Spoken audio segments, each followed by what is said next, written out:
I'm Ian Hunter from Steffenvelds and Company, coming to you from our venue at Kirstenbosch, the old Mutual Hall. We have some featured lots, some wonderful paintings, and our cover lot is behind me, the Pioneer Baobabs, an especially rare and beautiful painting by the artist, which combines all his techniques, all of his wonderful tonal and draftsmanship into a masterpiece that you see. Our viewing dates are Friday the 16th, Saturday the 17th, and Sunday the 18th of October. The auction itself is on the 20th and 21st of October. Well, we've got some very beautiful paintings, notably an amazing early prela, surreal work. It dates from 1945. It's a very strong work and an early surreal piece by the artist. For the longest time, Prela has been overlooked by art historians and critics because there wasn't much verbalizing for the iconography employed. Now there are scholars producing a book on his contribution to South African art. There's a very strange and beautiful, enigmatic relationship between the materials and the objects. Included in the Huguenot paintings are work of St. Mark's in Venice, over here.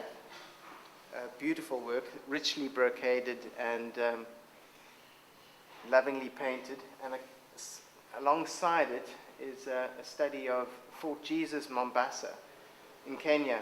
The indicators are all very positive because the last few big sales have all had probably in excess of 70% of the work on show sold. That's not a bad percentage in the current times. This time a year ago, people were going through the jitters as things started collapsing, but it does look like things have steadied, and there has been a lot of interest in the paintings, particularly on the sale. So we're quietly confident and expecting a good result.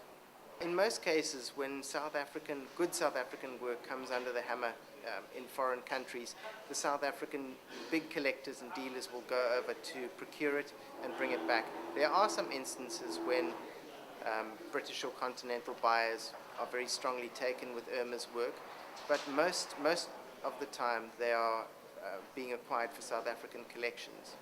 Behind me you can see After the Storm Alicante from 1965, one of Irma Stern's last works. She passed in 1966. Her last works are noted for their very strong color and motif. More of a design sense than perhaps her mid-period works, which are very intricate and painterly. As I was saying earlier, I think South Africans had underestimated the value of their own artistic output, or perhaps saw them as lesser than international rivals at the same period.